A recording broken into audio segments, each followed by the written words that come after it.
That feeling. That knot in your stomach. The racing thoughts. The voice in your head that whispers, what if you fail? What if they laugh? What if you're not ready? We've all been there. Staring at an opportunity, a dream, a desire, and being completely paralyzed by fear. We tell ourselves, I'll do it when the time is right, when I have more experience, when I have more money, when the stars align. But what if I told you that the right time is a lie? A carefully constructed illusion that your fear has created to keep you safe, to keep you small, to keep you from ever truly living. For the 12 minutes, we're going on a journey to dismantle that illusion. We're going to expose fear for what it really is, and I'm going to give you the tools to break free from its grip. So if you're tired of waiting, if you're ready to stop being a spectator in your own life, then you're in the right place. Stick around, because by the end of this video, you'll be ready to take that leap. Welcome, beautiful minds, to our channel. Today we're tackling a topic that is fundamental to the human experience: fear. But we're not just going to talk about it. We're going to fundamentally change your relationship with it. The great misconception of fear. We've been taught to see fear as a weakness, a sign that we should stop, retreat, and seek safety. But what if that's not the whole story? What if fear in its essence is not the enemy? From a neurological perspective, fear is a primal and essential survival mechanism. When our ancestors encountered a saber-toothed tiger, the fear response triggered by a part of the brain called the amygdala was a lifesaver. It flooded their bodies with adrenaline and cortisol, preparing them for fight or flight. The problem is that our modern world doesn't have many saber-toothed tigers. But our brains, in their ancient wisdom, still react to modern threats with that same primal intensity. The threat of public speaking, of starting a new business, of asking someone out on a date, to your amygdala, these can feel just as dangerous as a predator lurking in the bushes. This is the core of the misconception. We're taught that the feeling of fear itself is the problem. But the feeling is just a signal. It's our interpretation of that signal that determines our actions. Think about it. You don't fear things you don't care about. You fear failing at the business you're passionate about. You fear rejection from the person you have feelings for. You fear not living up to your own potential because that potential is important to you. Fear, in this light, is a spotlight on your deepest desires. Philosophical perspective. The ancient Stoic philosophers had a powerful way of looking at this. They believed that courage isn't the absence of fear, but the judgment that something else is more important than fear. Marcus Aurelius, the Roman emperor and Stoic philosopher, wrote in his Meditations, "The impediment to action advances action. What stands in the way becomes the way." He's saying that the obstacle, the fear, is not a barrier but a part of the path forward. It's the very thing that forges our strength and character. So the first and most crucial step is to reframe fear. Stop seeing it as a weakness and start seeing it as an indicator of what truly matters to you. The pernicious myth of the right time. Now let's talk about fear's most cunning and deceptive accomplice, the concept of the right time. I'll start my diet on Monday. I'll write my book when the kids are older. I'll travel the world when I retire. These are all variations of the same lie. The lie that there will be a magical, perfect moment in the future where all the stars align and taking action will be easy and risk-free. But let's be honest with ourselves. Does that moment ever truly arrive? The truth is, waiting for the right time is a form of procrastination deeply rooted in fear. It's a way to avoid the discomfort of the present moment, the vulnerability of taking a risk, and the possibility of failure. Psychological perspective. Cognitive dissonance. Psychologically, this is linked to a concept called cognitive dissonance.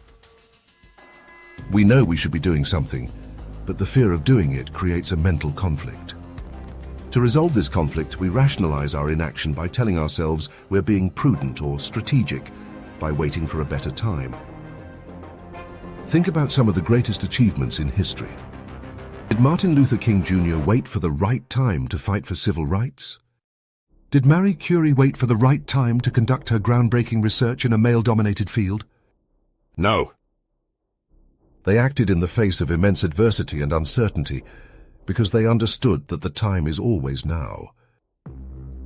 I want you to pause for a moment and think about something you've been putting off, waiting for the right time. What are the specific conditions you're waiting for? More money? More confidence? A sign from the universe?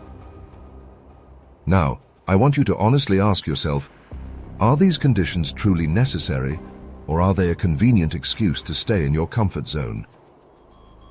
The reality is that taking action creates the right time. Confidence doesn't come before you act. It comes as a result of acting. Clarity doesn't come from overthinking. It comes from engaging with the world and learning from your experiences. The perfect moment is a myth. The only moment you ever truly have is now. Actionable strategies to conquer fear and stop waiting. So, we've reframed fear and debunked the myth of the right time. Now let's get practical. How do we actually start moving forward when that fear is still present? Here are 5 powerful evidence-based strategies you can start using today. 1. Situations shift like the tide. The 2-minute rule. This is a brilliant technique popularized by author James Clear. The idea is simple. Whatever you're procrastinating on, find a way to start it in under 2 minutes. Want to start working out? Just put on your workout clothes. Want to write a book? Open a new document and write 1 sentence. The power of this rule is that it bypasses the initial resistance.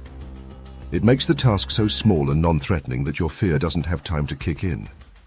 And once you've started, you'll often find that continuing is much easier. 2. Fear setting. This is an exercise developed by author and entrepreneur Tim Ferriss, inspired by Stoic philosophy. Instead of setting goals, you set your fears. Measure, define. In the first column, write down the absolute worst-case scenario of what you're afraid to do. Be specific. Pick and prevent. In the second column, brainstorm all the things you could do to prevent that worst-case scenario from happening, or at least minimize the damage. So repair. In the third column, write down what you would do to get back on track if the worst-case scenario did happen. What you'll often find is that the worst-case scenario is not as catastrophic as you imagined, and you have more control and more options for recovery than you realized.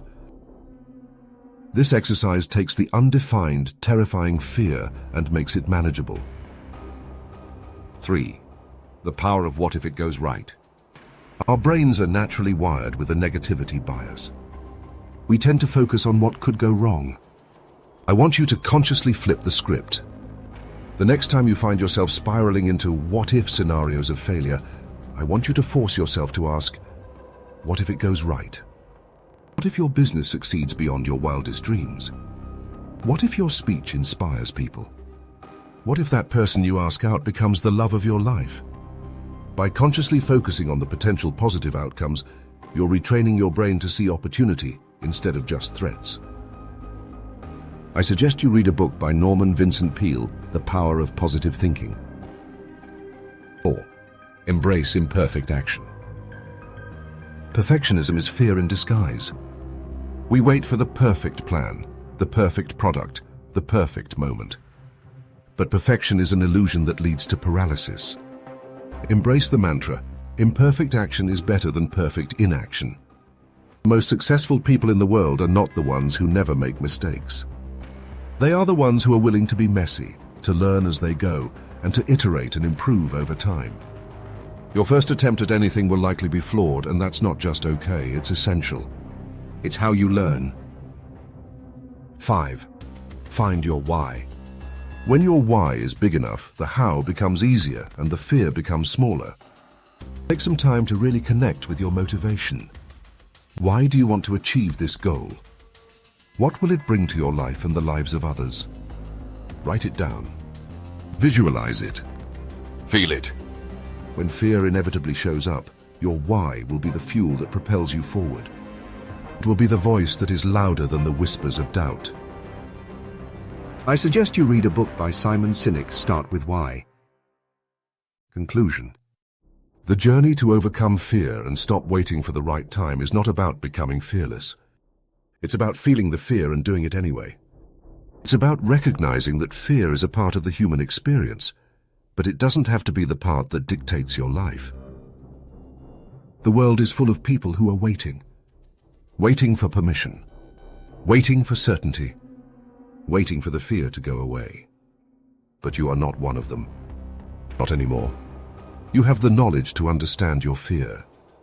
You have the wisdom to see through the myth of the right time. And now, you have the tools to take action in the face of that fear. Your life is not a dress rehearsal. This is it. The time to start that business, to write that book, to take that trip, to have that conversation, is now. The next time you feel that familiar knot of fear, I want you to smile. Because you'll know it's not a stop sign. It's a sign that you're on the verge of something incredible. It's a sign that you're truly alive. Thank you for joining me on this journey today. If this video resonated with you, please hit that like button. Subscribe to our channel for more content like this, and share it with someone who needs to hear this message.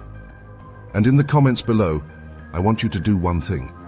Tell me one small, imperfect action you're going to take this week to move closer to your goals. Let's hold each other accountable and celebrate our courage together. Remember, the only thing standing between you and everything you've ever wanted is the story you keep telling yourself.